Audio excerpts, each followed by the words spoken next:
Welcome to the Blogger Genius Podcast, brought to you by Milo Tree. Here's your host, Jillian Leslie. Hello, my friends. Welcome back to the Blogger Genius Podcast. I'm your host, Jillian Leslie.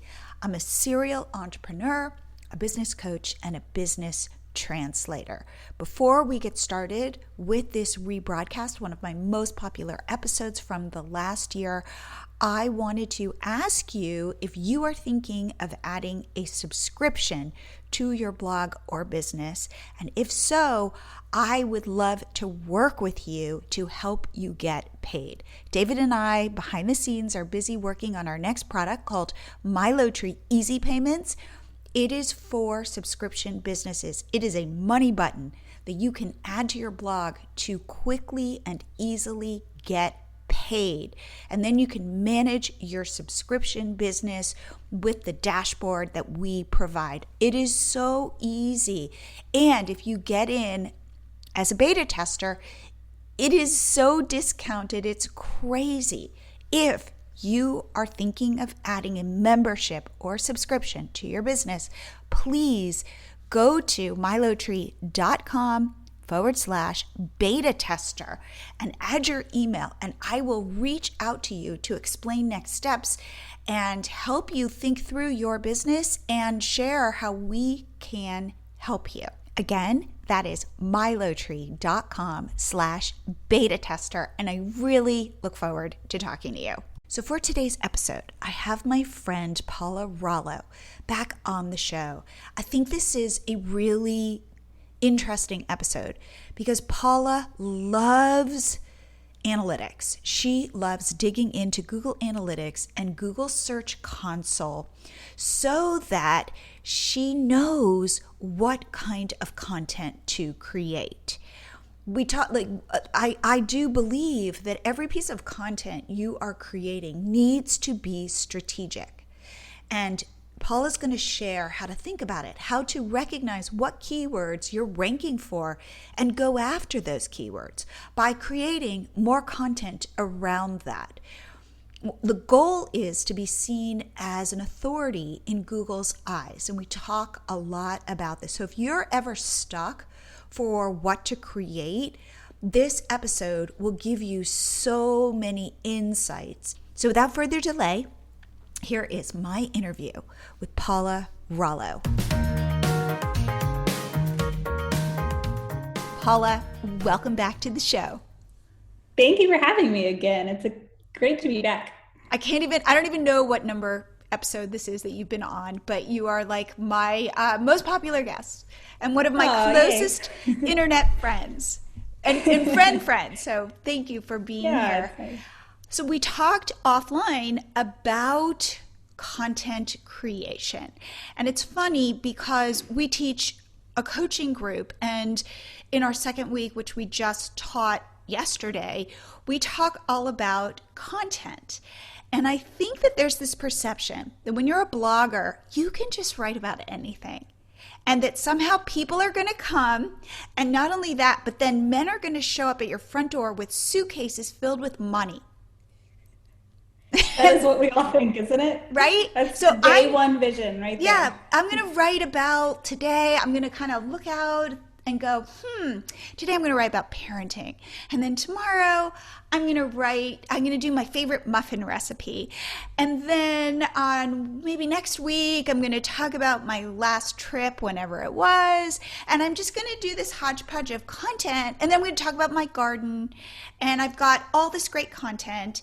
And people are going to know who I am and come to my site and love what I do. And again, those two guys with suitcases filled with money are going to show up. And I'm going to get rich. And it doesn't work that way. And the thing that we talk a lot about in my coaching group is this idea that content has to be strategic. Yes. And that you need to use things like keyword research and your Google Analytics and your Google Search Console and all these different elements to determine what you should be writing. And I would argue my new thing that I say in my coaching group is every blog post needs to be a sales page. There needs to be an action, whether it be buy my product, whether it be join my list, whether it be follow me on social, whether it be click to these 4 other blog posts, that you have got to, this is not just a blog post, it's got a goal attached to it. Yes, because people need a path. They're going to finish your post, and then what? Then they're going to click out and they're going to go read somebody else's post, and that's not what you want. And never remember that it was you. Right. They'll never come back to you necessarily unless you give them a way to come back to you and remember you, because they're on to the next thing, and we're forgetful. We're, as people interacting with social media and all of these things, we forget where we were and how to get back there. And so you really do. You have to give them a path through your site and a specific action to take when they're done. I had this analogy yesterday when I was teaching my session, which is we like to think that our blogs and that our content is kind of like going to the grocery store, and that I'm saying, come to my site and pick out what you like. I'm going to give you all these options. Like, you could read my travel posts or my parenting posts or my recipes or my DIYs, and you get to choose. And I said, the better way to think about your blog is like Ikea. You go to Ikea and they lead you on that whole path through the store, and it's really hard to get off that path.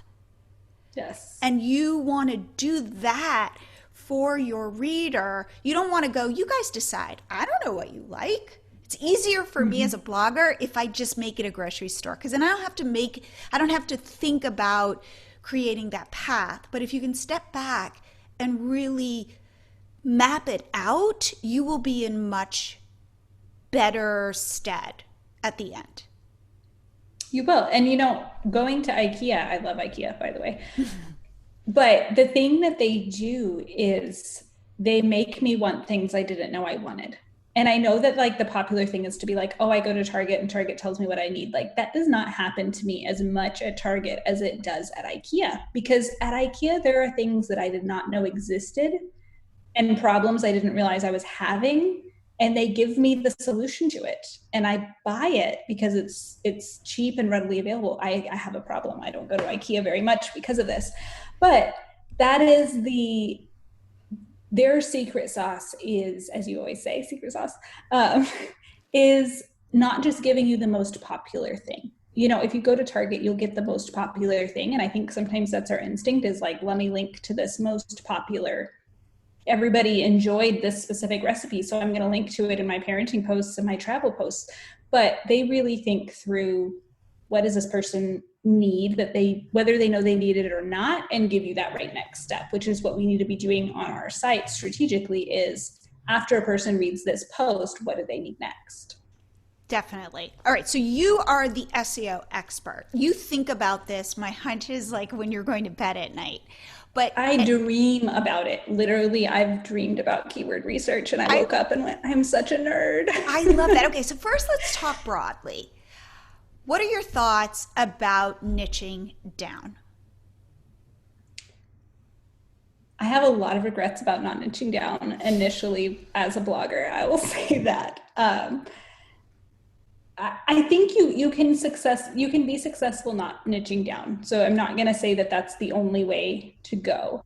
But these days, in a market that's very saturated with online content, if you want to be found in Google, which is one of the most lucrative ways to be found by a consumer because they spend more time on your site, your ads are more valuable on from Google than they are from other sites. There's many reasons why Google is the best way to be found by a reader. If you want to be found, then you do need to be,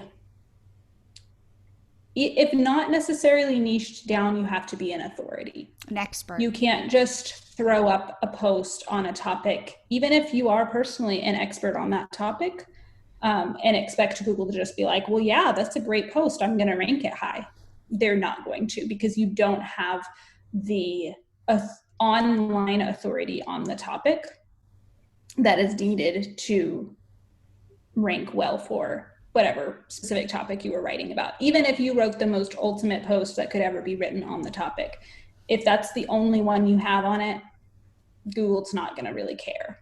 Right. Because remember, from Google's point of view, they want to provide the best solution to the searcher's problem. So if in fact, if I'm Google and I know that this food blogger, let's say she is a vegan, I always use these examples, but she's a vegan, family-friendly food blogger. And she has written 300 posts on family-friendly vegan recipes, and people love her. And when people are writing about family-friendly vegan recipes, they're linking to her. And she's got breakfast recipes, and she's got lunch recipes, and she's got desserts and dinner and all of this stuff. There are enough signals that Google says if somebody's searching for vegan family-friendly recipes, if you serve this blogger up, chances are it's going to be a good experience. Because not only if that person is searching for, let's say, pancakes, and sees vegan family-friendly pancakes, and then looks in the nav bar and sees everything is vegan and family-friendly, all of a sudden, like, that's a huge win for that searcher and for Google. And so that's why if, let's say, I'm a lifestyle blogger and I happen to do a vegan family-friendly pancake recipe, but that's it, Google's going to be like, who are you? Like, why? Like, look at this other blogger who's owning this space on the internet. Right. Versus you, who's just chosen to do this as a one-off post. Yeah. And this gets more and more important the larger the keyword and the more competition there is around the keyword. So something like a vegan recipe, me on my family site putting up, I could have a better, vegan toast recipe than this lady does. Mine could be more delicious, but that doesn't really matter at the end of the day because I don't have any vegan content except for this one piece of toast that I put out. I don't even know what vegans eat. I'm sorry. Toast is probably a terrible example. Okay. So I think then what you are saying, which is aligned with what I think, is if you want to have authority on Google, which is the best place, if you can get Google traffic to your blog, that is the most, I'm just repeating what you just said, it's the most valuable traffic you could get. Being an authority in a space, in a niche, even a very narrow niche, is very valuable if you can kind of own it. So therefore, when you are thinking about your business, I personally think in today's marketplace, which is very different than when we started 10 years ago, and you could blog about anything because nobody knew. It was like the Wild West.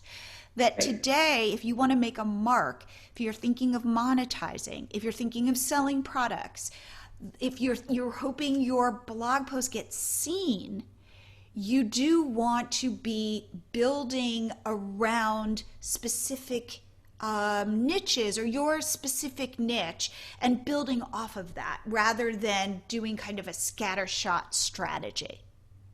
Sure. Yeah. And that doesn't mean you could only ever write about one thing. Like for my family site, I have a insane amount of toddler content, even though my kids are now not toddlers anymore. But when I started the site, I had toddlers. And so I probably have hundreds of toddler related content. And even though I also have who knows what else on that site, because it's been around for 10 years, but I focus on a lot of the other things. There's recipes, there is travel, there's a lot of things on that website because it's so old. But my toddler content still does really, really well because I do still have the authority in that space. And I also have the authority in a couple of different other spaces that all kind of work together and serve the same target person. And I will say it's much more difficult to work that way, and it's a lot more time consuming to work that way, but it can be done if you're somebody listening. To work which way? In multiple spaces. Got it. In different kinds of So if you're someone listening and going, oh my gosh, I've already written about 10 different topics because lifestyle blogging is what we all did, that doesn't mean there's no hope for you. It just the easiest way forward is choosing one thing and being amazing at it. But you can also think of it as, these are my 3 amazing things, and I'm going to create content around these 3 topics and make sure I answer every question for these 3 things. And then maybe I'll round out that 4th because I already have 50 travel topics or 50 travel posts. And then I'm going to work on rounding that little silo out. Okay. I think that's great. So so the one I recorded a podcast and somebody described it this way to me, and this like sticks in my head, which is SEO is like a tree. So if, let's say, the trunk is the very kind of big keyword phrase, like, let's say, I don't even really know, like, we'll do vegan because we're here. Let's do like family-friendly vegan recipes. That's probably a pretty big niche, or at least vegan recipes, big niche. That's like the trunk. And so if I go up against, like, so if I'm looking at like who's ranking for vegan recipes, it's going to be like vegan.com. I don't know if that exists, but like veganrecipes.com. It's going to be All Recipes. It's going to be Food Network. It's going to be these huge heavy hitters. It might be some vegan blogger who's been at it for 15 years. And so to come at it from that perspective is probably difficult. Google's going to be like, sorry, you little teeny blogger, your content can't compete. However, if I think about it as a tree and there are all these different leaves, and I start going after the leaves, the small leaves to begin with, and then maybe get some bigger leaves of the tree and flesh it out, all of a sudden I might start. So I do, again, like the vegan pancake recipe and the vegan mac and cheese and the whatever it is, or some vegan desserts. And then all of a sudden my tree starts filling, the leaves start filling out, and it signals to Google, hey, she might know something about this. And you can kind of start to then potentially rank for the bigger keywords like in the trunk. But this, at least the strategy, I always love this analogy of like going after leaves, especially leaves that aren't that super popular, but you can start building this library of content. And that's building your authority where Google will go, oh, wow, she answers everything that has to do with this topic instead of just she has one really good post on this topic. They being the Google bots, can feel confident sending people to you because even if that blog post didn't answer everything that you were asking, the next layer down does. And so people are going to stay. That's going to signal to Google, this person didn't bounce. They found the information that they needed. These are all signaling really, really good things to Google that will kind of scoot your post up higher and higher in the rankings. So you provide a service where you will work with a blogger and you'll look at their Google Analytics, you'll look at their Google Search Console, and we're going to break down what the difference is between those two in a second, and you say to them, hey, I see your content, I see it's kind of almost like a smorgasbord of content, and I'm going to tell you where you're ranking well, where you're ranking pretty well, but you could probably update that and really optimize that post and improve your ranking on that, and you give people ideas of what kind of content to create. Because I know that this is a big question. I did a podcast episode where I talked about this, and it's like one of my most popular posts, which means people are wondering, how do I know what to write about? So if I were to get into your brain, how do you think about this? But first, will you define what Google Analytics does versus Google Search Console? And I guess the first thing is, if you don't have both of those set up for your blog, Google how to do that and get them set up. Email me and I'll do it. Okay, great. So will you do it yesterday? You need it. Okay, so tell me, how do you think of Google Analytics versus Google Search Console? What are they both good for?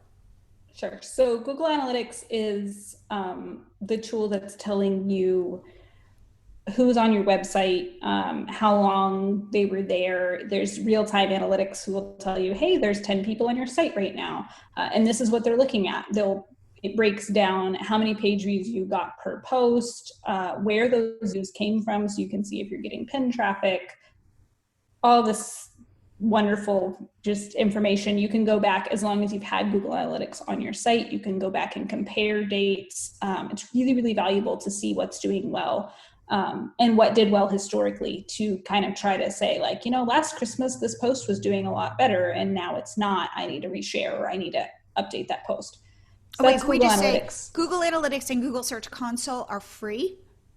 Free So tools, there's yes. no reason why you do not. I mean, yes, you're giving your data to Google, which is kind of what Google's getting out of this. However, it's totally worth it to install them on your site. Okay, so Google Analytics is really how your audience is seeing you, how your audience is responding to your site.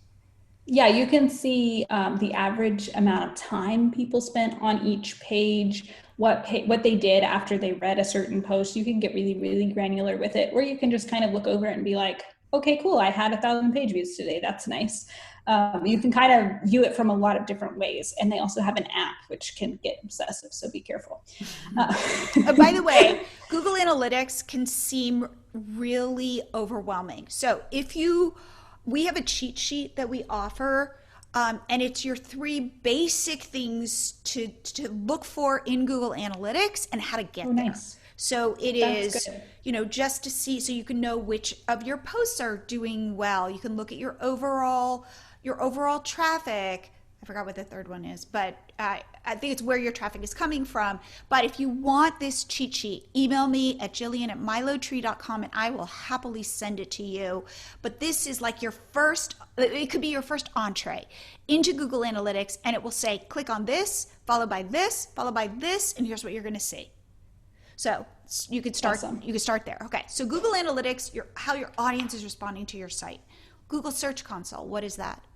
Google Search Console is my favorite thing. I live in Google Search Console. That's where I built my house.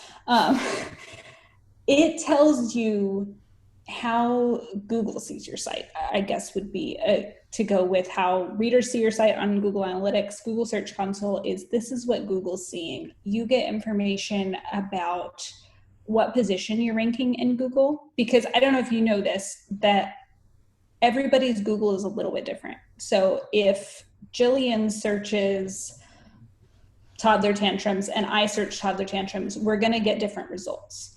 There's most likely going to be specific things that always rank near the top or most often rank near the top. But if Jillian had just spent 6 hours on my toddler site, for example, and then she searched some toddler related query, well, my content would probably rank higher for her than it would for somebody who doesn't know who I am and has never been to my site. So not everybody's always going to see the same thing. And if Google knows that you're the one searching, it just gets a little wonky sometimes, where you may or may not be seeing the same thing everyone else is seeing if you just run a Google search yourself. So Google Search Console helps because it tells you, on average, you rank position 1 for this term, or you rank position 150 for this term. They go up to like hundreds, which is just sad when you see those. Or you're not even... These are search terms. So search terms, yes. And what's interesting, because I go into our Search Console for Catch My Party, and I will see terms in our Google Search Console that we don't even have a blog post for. And immediately, and that's always the most ding, ding, fun. ding, ding, ding. Exactly. Like, wow. In fact, recently we were ranking for adult social distancing birthday parties. And we didn't have content on adult specific social distancing birthday parties. So immediately I see that we're ranking for that because we have some content around that. But I immediately said, oh, great. I know what our next blog post is going to be. We're going to go directly toward that.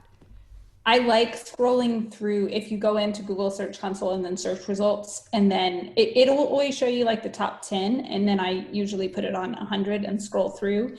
And that's the first thing I look for is, am I ranking for something that does not make sense? That I know I do not have a post on my site that answers the question that, because oftentimes they are questions, right? Or you can tell that there's an intent of a question, even if it's just a word or two. And I know that my content's not answering that. And even if I'm on page 3, that would be like a 30, position 30, that still tells me if I'm ranking for a question that I'm not answering, then there's a need for somebody to answer this question and answer it well. Because if I'm what Google has to offer. But it kind of thinks that you've got some juice there, Like it's somehow connecting you there. So you want to make that connection. Exactly. As bloggers, we know it has gotten a lot harder to grow social media followers and email subscribers. So let MiloTree, the MiloTree pop-up app, do the heavy lifting for you. It takes your visitors and it converts them into followers on Instagram, Pinterest, YouTube, Facebook, and your email list automatically. And it will not slow your site down. It will not affect any of your Google scores. So what are you waiting for? Head to milotree.com, sign up, and you get your first 30 days free. And now back to the show. And then you want to look at, is this a larger search term or is this a small search term? If it's a small search term, maybe you just need to update the post that's ranking and add a H3, a heading number 3 or number 2. That asks that specific question and answers that question well. If it's a larger search term, then you want to make an entire blog post. Like for your adult parties, that's going to be a big search term, even though the data is not going to be around it yet, because that's such a new, it's an outbreak topic. So you don't know exactly how many people are searching that per month, but you can tell that that's going to be a large enough search term that needs a whole post versus how do I do X at a distance social party. Distancing, right? Whereas I have that would be post, just an right. H3 or an H2 right. added into the post to enhance it a little bit to go, you know what, I could pick up this keyword too. I'm ranking for this focus keyword over here about kids social distancing parties, but I could also pick up best balloons for kids social distancing parties as just a H3, because I'm sure like 15 people a month search best balloons for social distancing parties. Absolutely. So let's just back up for a second. H2s and H3s, you might not know what I'm talking about. Those are headings. So in a blog post, I always say this, you're writing it for two audiences. One, and they're overlapping, but one is Google and one is somebody who I used to say was standing in line at Target in the checkout line scrolling through your post. Now they're home watching television while they're scrolling through your post. But the point is they need to be able to scroll through, understand exactly what this post is about, find their problem, and see the solution to it quickly, even though it might be a very long post. For Google, you do want a long post that answers a lot of questions to show that you're an authority, but it goes back to like 7th grade when you learn to outline your essay, that outline is where your skimmer is going to be searching in your headings. Like here's a heading and here are bullets. If you can use bullets, awesome. If you can write in short sentences with short paragraphs that really punch up and answer those questions, if you can put the actual question, as you said, in an H2, in a heading. So I'm scrolling through this post. I've got like one eye on the post and one eye on, I don't know, what am I watching right now? I'm watching like Disney Plus because I think we're going to cancel it. So we watched Hamilton. Now we're like, watching all the nostalgia you can right now. Exactly. So I've got one eye on this post and I'm scrolling and skimming to find the answer. But for Google, I want it to be really complete. So you want to be thinking about it in these two ways. But what you were saying is, so let's say there's a question about balloons. What kind of balloons? Because actually balloons are a big deal at like social distancing and like drive-by parties. What kind of balloons or how can I decorate? And the answer is balloons. So I could, in a heading, put that question in my social distancing post. I could even answer it in both my one for kids parties and my one for grown-up parties. And I could just put it as a heading and I can answer the question and I can call it a day. So an H1 is the size of your title. You only want to use H1s in your title. H2s are those bigger, bold headings, and H3s are still headings, but they're smaller. So again, going back to how we were taught to outline essays, think about that when you're writing posts. It's not about your flowery language. It's not about even sharing nostalgic stories about your grandmother. I mean, of course you could put that in, but it really is solving other people's problems. So the quicker, the easier, if you can serve up that solution better than somebody else can, your visitors are the ones who are voting. Because if they bounce off of yours, they're saying, nope, I don't like it. And then they're going to go to somebody else's and stay there for a while. That is a vote for that other person's post. How can you get that vote? Yeah. Would you agree? I would, okay. For the most part. I mean, that's Google is taking all of that data in, because it's not just our sites. They're tracking all of us, from our phones to our everything, and they just are. And they use that data to help figure out what we want. And they sound so malicious and evil. They're tracking all of us. They're not. I appreciate them doing it, because they're making the internet a better place by doing that. And they're trying to make sure that people get the information that they're looking for, and can't just, you used to be able to just shove a bunch of keywords, even hidden text, in a post and rank for something, and it'd be spam that's coming up, or pornography that's coming up, or something crazy that's unrelated. You searched for toddler tantrums and now you're getting an ad for bicycles, and it makes no sense. And so Google's gotten really smart about those things, and they've put this stuff into place that does feel like, oh my gosh, another thing to do. But it really does serve the user, which is another reason I love SEO and I love Google, because Google's goal is to serve our readers really, really well.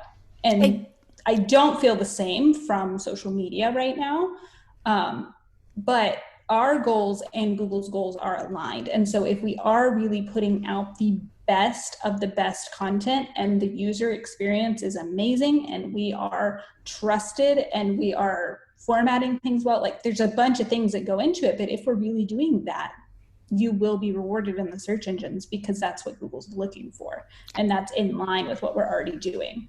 Absolutely. And I would argue that Google is really smart, and it can read your stuff. I mean, again, I don't want to turn it into a person. I don't want to anthropomorphize the Google bots, but they can read what you're writing, and they can understand the context of it. So it used to be that you'd have to take that keyword and repeat it, and it wouldn't necessarily sound like good English, like conversational English. Right. But Google can now determine the different ways in which you're using words. So yes, you want to use that keyword.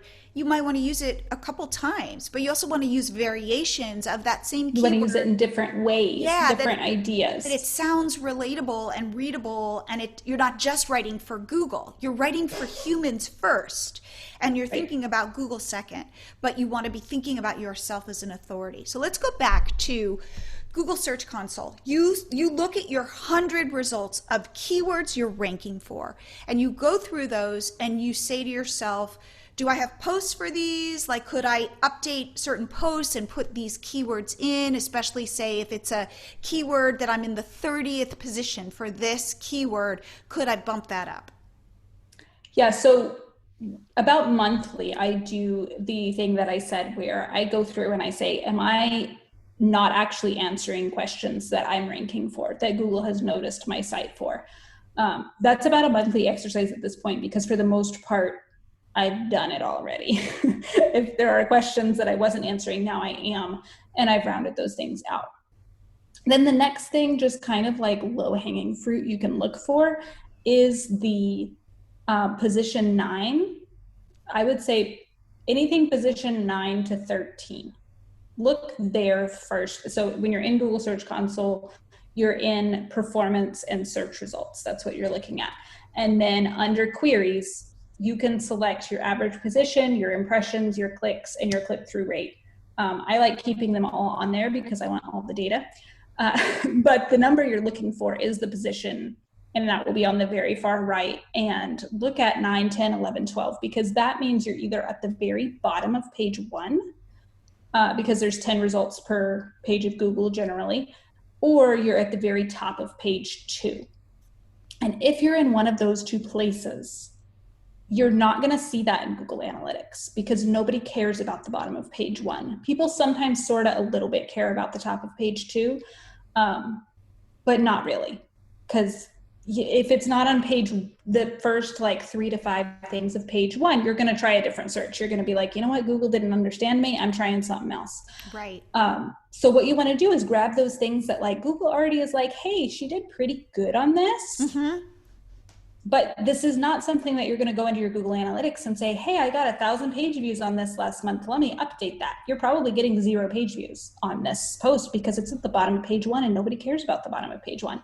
But it gives you a great opportunity to improve that post, to add some headings, to make sure, go look at the top 3 people and see what they're doing that you're not. Did they answer a question? Were they more helpful? Well, I could pretty much promise you that they were more helpful because they're ranked on page number 1 and number 2 and number 3. So really look at it critically.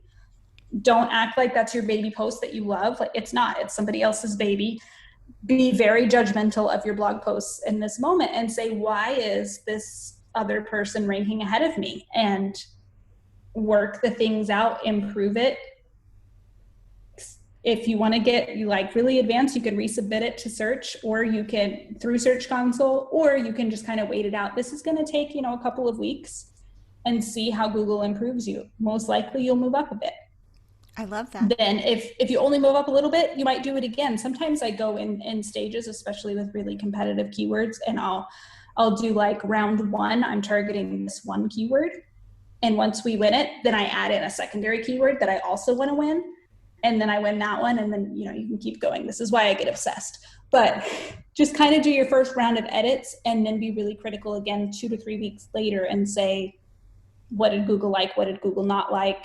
Am I getting more comments that are asking for more questions? There's a lot. You can go another extra layer if you didn't actually make it up to positions 1 through 3 in that first round of edits. Great. Now, what I always, the kind of rule of thumb I use is the result in the first position, now there's some ads usually in the first position. However, let's say the first organic position will get the most traffic. Sure. Then the second, if you're in second position, you're going to get half of what is in first position. If you're in third position, you're going to get half of what's in second position, and it goes down that way. So you're right. If I'm at the top of page 2, chances are nobody's clicking. However, it's not that hard to push something from the top of page 2 to even to the bottom of page 1, and then maybe from the bottom of page 1 up to the middle of page 1, and who knows? So that's kind of the way you want to be thinking about it. So let's switch now to Google Analytics. And what do you look for in Google Analytics to determine what kind of content to create? So there's a lot you can do in Google Analytics. One thing is to just go into the acquisition and seeing how people are getting to your site. And you can, of course, start from Google and see who's getting to your site from Google and what they are clicking on. And in there, you want to look at, not that I'm getting 1,000 clicks a day from Google on this post. You want to, again, go to the lower things. I got 20 clicks last month on this post, and see how you can improve that. You can actually, I'll do this sometimes, is pull the data from Google Analytics and say, this post looks interesting because I got 50 clicks on it from Google, which is not something you'd probably normally notice if you aren't looking at acquisition. And then pull that URL, take it back over to Google Analytics, put that URL in Google Analytics, and see what all keywords you're ranking for specifically for that post. So wait, go back. Wait, or pull it to Google Search Console. I'm sorry. So pull you take the URL. You take the URL in Google Analytics. You discover what's got you traffic in the past month or year, whatever metric you're working with. Find a URL that looks interesting from Google Analytics. Pull that over to Google Search Console, and then Google Search Console is going to tell you all of the keywords that you're ranking for, how many clicks you got on each, how many impressions you got on each of those, all of that data. So you can kind of find URLs to work with in Google Analytics and then pull them over to Search Console, so they're both kind of working in tandem.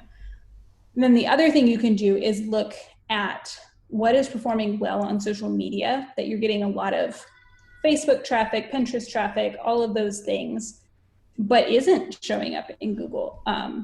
This happens so often where you do have really good content and people respond well to it. Your specific audience responds well to it, but for some reason, Google's not getting the memo. And so you can find those posts as well that I got thousands of views from Facebook, but 0 from Google, and kind of look into what should I be targeting. Maybe a lot of the times things that are written really, really well for Facebook just weren't targeting any keywords. And so more often than not, for people who've been around a while, it's not that you had a bad idea of what to write about. It's you didn't know how to package it well so that it would rank, because we're really interested in clever titles and putting things in flowery, unique ways, but people don't search in Google for flowery, unique things. They search things that are more general and more broad or more specific, and they don't want a very, very targeted, made up word. They want, you use the example offline of like a Halloween mantle. So how to make a Halloween mantle is going to be different than the cutest little October 31st decor you ever did see. Like, that's fun and that sounds cutesy and people on Facebook will probably click.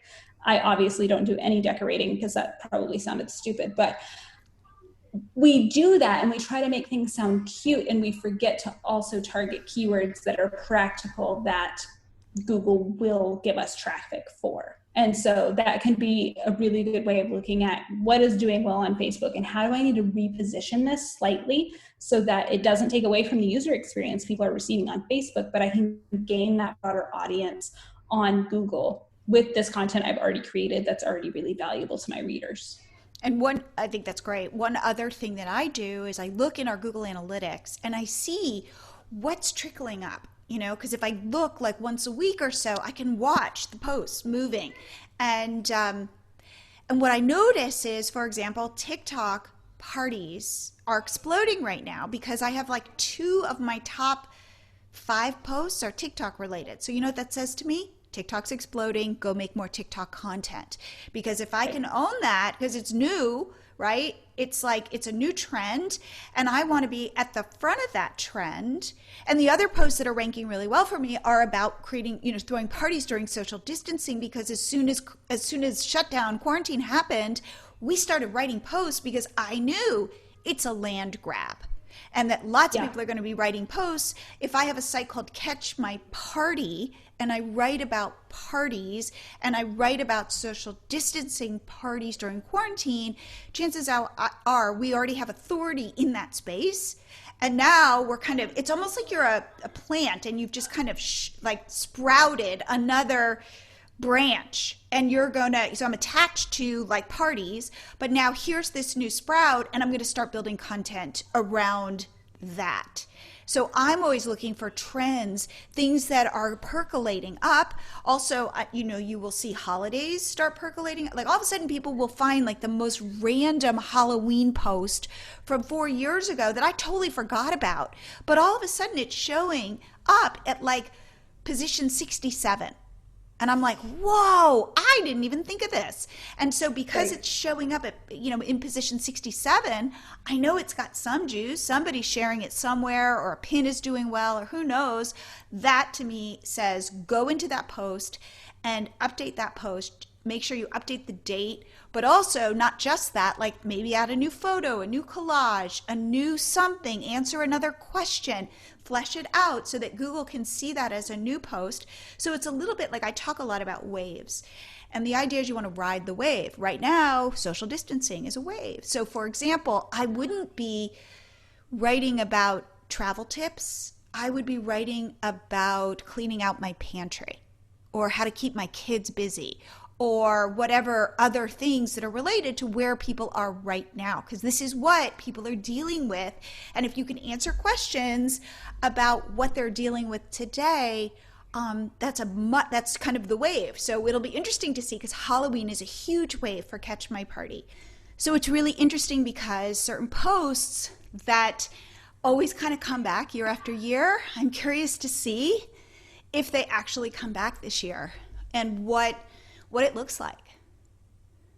What repositioning is needed and what new posts are needed, because it really does come down to creativity. Because even if you're like travel bloggers, I feel for are having it rough right now, I'm sure, because nobody's really traveling, but you can still do staycation ideas. You can still do how to have a vacation in your backyard. You can do, just get creative, even safety tips while traveling, because some people are still flying and doing, in some states, it's safer to do road trips than in others. So there's content that you can create that is more seasonal and that is more timely, but you have to get a little more creative because we can't necessarily rely on all of the evergreen posts that we used to rely on for our seasonal traffic. Absolutely. And just having this conversation with you, I'm now going to go back and think about Halloween with social distancing. How do you do Halloween? So all of a sudden I'm like, ding, ding, ding. Because then, and this is one thing we didn't touch on, I want to be linking all of my posts. Let's say, like, I take all of my social distancing posts and I link them all together so that at the bottom of my kid social distancing party ideas post, I link to my adult birthday party social distancing post, and I link to drive-by baby showers and all of that stuff, because I want Google, because it's like the interlinking of all of this content to, again, like we were talking about, tell people in IKEA which way to go. Right. It also tells Google where to go and how to find your content and how your content interrelates with each other, especially if you're natively putting links in the body of your emails, of your posts, not just at the bottom. You definitely want something at the bottom, but the more you can put in the body of the post that just naturally happens, the better, because that's communicating things to Google. Absolutely. And that's, again, it's like if we use the analogy of the tree, like those leaves are overlapping, you know, they're or kind of back to the idea of like, I sprouted this new branch of social distancing and now I'm fleshing it out, but it relates to this overall tree of throwing parties and celebrating with your family and your friends. And so how do you connect all of this stuff so that you can gain authority?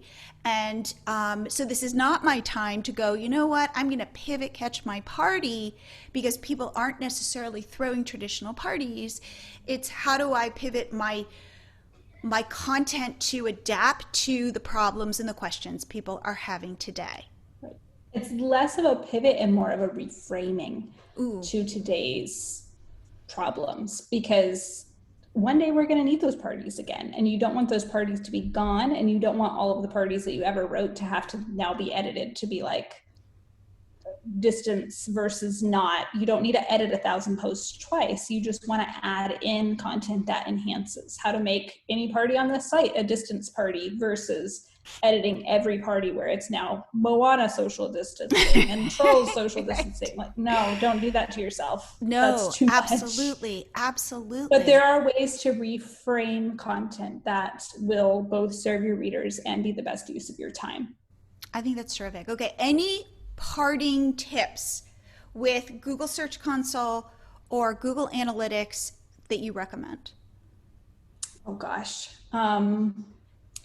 I think the biggest thing people don't do is really just get in there, because it's intimidating and there's a lot of numbers and there's symbols everywhere, and there's a language that you have to learn to deal with Search Console. They use their own type of phrases, and you just kind of have to get used to that. And the only way to do it is just to start trying and start plugging away at, how does this look? What is 6.3? I have a 6.3 on a post. What does that mean? Well, click on it and see what they'll tell you. They're really good about explaining things. But if you've never gotten in there and you've never started to play with it, there's not a day that you'll just magically understand it. So I would just dedicate a few minutes a week, even just 10 minutes. I'm going to go in and I'm going to click stuff in my Search Console and start figuring it out, because I think that's the biggest thing that holds up most bloggers is, well, yeah, I have a Search Console, but I never go in there because it seems scary. Just go in there and mess around and see what happens. And you can't, this is start the thing, there. Keep in mind, you can't break it. No, you really can't. So it does communicate directly with Google, which is great, because they're giving you this information, but it's not going to mess up your site if you're just clicking stuff in your search console. Absolutely.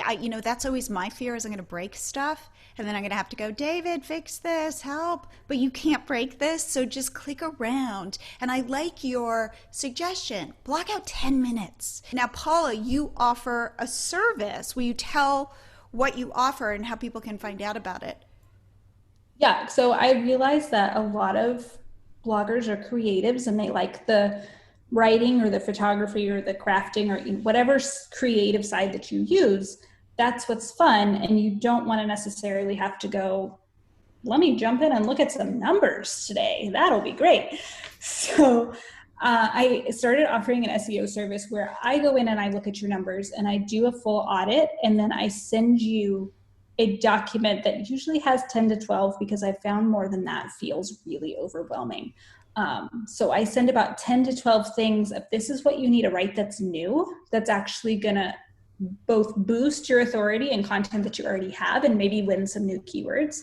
And then also these posts could be amazing, but they aren't where they could be. Maybe they're ranking number 3 or 4, but you're not getting the click-through rate that you should be for that ranking. Or maybe there are things that are near the bottom of page 1 of Google, like I was talking about, that you could move up. And I'm going to tell you what you need to do, what you need to update to either move up or increase your click-through rate on posts that are already ranking well, but nobody's clicking on because the other person's structured data was better or their meta description was more fun. So I'm going to tell you all of those things to do, about 10 to 12 different posts, and send it all to you, and then let you do the fun creative work of, I can fill in the blanks on these headings because I've told you this is the question people are asking. Now all you have to do is answer it. This is the way that you could improve your meta description. Now all you have to do is write it in your own voice. And so you really get to work on that creative side, and I just give you the analytical numbers of this is what you need to be doing to get the most SEO bang for your buck. If people wanted to reach out to you to learn more about this service, how can they do that?